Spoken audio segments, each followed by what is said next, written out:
Bismillahirrahmanirrahim. Assalamualaikum warahmatullahi wabarakatuh. Ibarat Allah yang kami muliakan, menurut BMKG Indonesia dan juga para pakar gempa dari luar negeri mengatakan Indonesia punya peluang mengalami gempa, apalagi Jawa yang memiliki 2 sesar raksasa di Jawa ini, termasuk di Jabodetabek sampai ke Cirebon, kemudian di daerah Jawa Timur termasuk Jogja, itu ada sesar yang sangat besar, ditambah beberapa sesar lainnya. Ini kalau terjadi gempa yang dahsyat, diperkirakan sampai 9,5 skala Richter. Akan seperti apa nasib kita ke depan? Allahu a'lam. Kita hanya berdoa dan berharap semoga tidak, semoga tidak. Saya juga berharap demikian dan kita aminkan bersama-sama. Mari, amin ya rabbana amin. Kulali, seorang pakar gempa Australia, baru saja menyampaikan bahwa dari Selat Sunda sana, dari Pandeglang, ada potensi gempa di dataran dangkal. Dan ini yang paling dikhawatirkan, Pak. Ini bisa menimbulkan tsunami setinggi 57 meter. Tsunami ini akan mengejar sampai seluruh Banten sampai ke Jakarta. Kalau 57 dari sana sampai Jakartanya sisanya 15 meter ketinggiannya. Apapun itu kita aminkan lagi, semoga tidak pernah terjadi. Amin. Tapi mereka bicara bukan orang-orang bodoh. Mereka adalah pakar dan ahli. Ketika mereka memperingatkan, maka layak untuk kita mengambil kesiagaan. Saya hanya sarankan pada kita yang mampu menghentikan bencana yang sudah diprediksi perkiraannya hanyalah Allah Subhanahu wa taala. Kalau begitu, ambil cara bagaimana Allah bisa mengalihkan atau menghentikan rencana bencana yang akan terjadi itu. Caranya gimana? Nabi sudah kasih tunjuk kepada kita. Pertama, lakukan taubat massal. Indonesia harus bertaubat. Dari apa bertaubat? Indonesia harus umumkan taubat ini kepada Allah Subhanahu wa taala, pemerintahnya, ulamanya, ya. Apa yang harus masyarakatnya diajak? Yang diajak taubat itu adalah negara Indonesia ini dengan rakyatnya. Satu, hentikan menzalimi para alim ulama. Gus Nur hari Kamis tanggal 27 Oktober dia menerima hari Kamis itu surat panggilan, statusnya sebagai tersangka. Gus Nur menyampaikan dalam bentuk video, dia sampaikan, silakan laporkanlah, sekarang saya sudah tersangka, paling-paling saya hanya ditangkap, dipenjarakan, atau mungkin bisa jadi saya dibunuh, terserah kalian mau buat apa, saya tidak ada takut. Tapi ingat oleh kalian, Allah maha bangun, Allah maha membalas, Allah maha hidup, Allah pasti akan melakukan apa yang akan dilakukannya kepada kalian. Catat oleh kalian katanya, mulai jam ini, dari detik ini juga, kalian catat semua. Kalian akan menyaksikan hal-hal yang tidak pernah kalian inginkan selama ini. Ditindaklanjuti oleh Polda Palu. Yang gempa besar besoknya, maghribnya. Jadi hanya selang 24 jam terjadi gempa besar di Palu sana. Anehnya, semua rumah bangunan gedung yang ada di sekitar rumahnya dan pesantrennya Gus Nur yang ada di Palu hancur, tapi gedung dan rumahnya, pesantrennya Gus Nur utuh seutuh-utuhnya, berdiri kokoh, rapi serapi-rapinya, sebelah-sebelahnya rata. Masya Allah, Allah kasih lihat. Bahkan kantor Polda yang ada pun tenggelam oleh tsunami. Tidak sedikit jumlah para aparat yang sampai hari ini belum ketemu. Ya Rabb, jangan sakiti ulama. Saya sudah sampaikan kepada pemerintah negeri Republik Indonesia tercinta ini, Anda berutang ke sana kemari dengan harga dan angka yang sudah sangat gila-gilaan, dan ini membahayakan untuk NKRI ke depan. Sekarang mau Anda tambah utang berapa? Silahkan tambah. Anda bangun di sana sini, tapi dengan perilaku Anda menyakiti para alim ulama, mereka wali-wali Allah di muka bumi ini, mereka kekasih-kekasih Allah di muka bumi. Allah ratakan semua, Allah habisi semua yang kalian bangun, bahkan nyawa kalian pun tidak akan terselamatkan. Ingat ini baik-baik, wahai para penguasa. Anda tak lama berkuasa, hidup Anda juga tidak lama di muka bumi ini.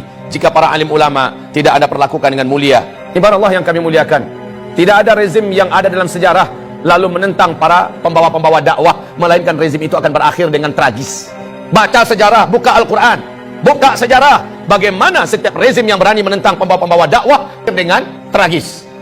Wa kadzalika ja'alna likulli nabiyyin aduwwa syayatinal insi wal jin.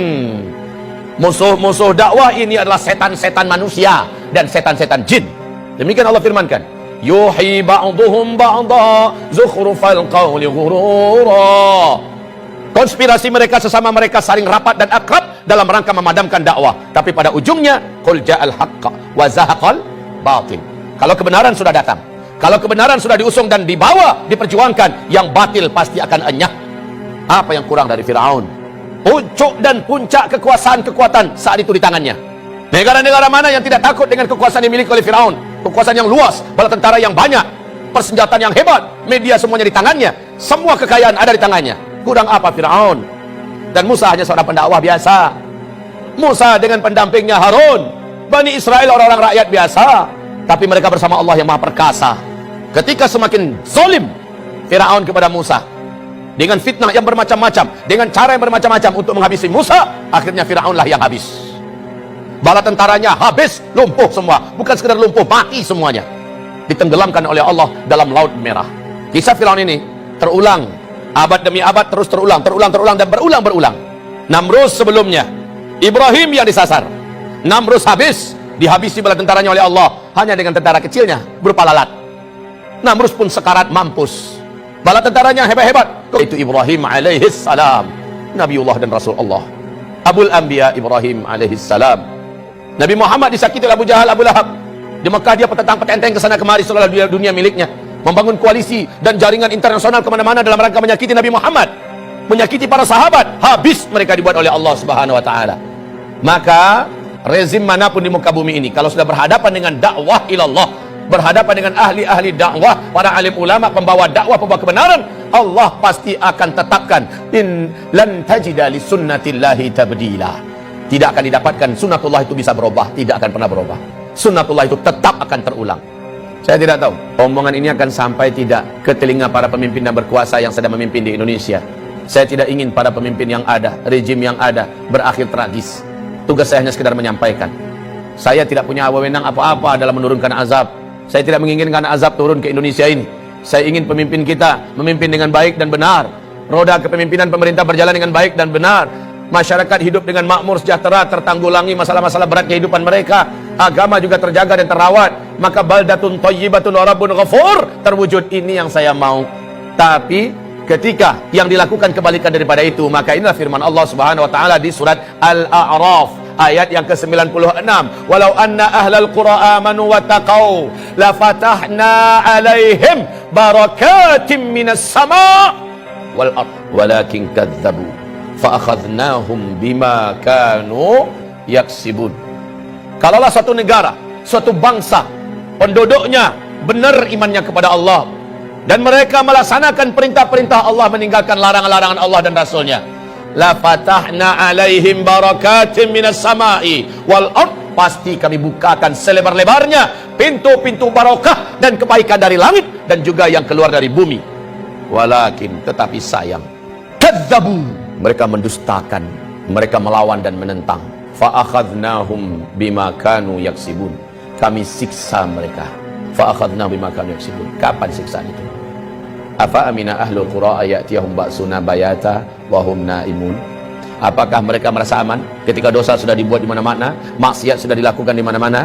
Mereka masih merasa aman daripada siksa dan azab kami yang datang kepada mereka baghtatan, tiba-tiba. Wa hum naimun, mereka sedang di rumah-rumah mereka, mereka sedang kumpul-kumpul dengan keluarga mereka, mereka sedang mau tidur atau sedang tidur, datang kepada mereka siksaan kami. Wa hum naimun. Awa amina ahlul qura ayatiyahum ba'suna duha, atau kami siksa mereka di waktu duha. Wahum yal'abun, mereka sedang main-main. Baik saudaraku, hamba-hamba Allah yang kami muliakan, insyaallah semoga bermanfaat yang saya sampaikan. Mari kita istighfar dan tutup dengan doa kafaratul majlis.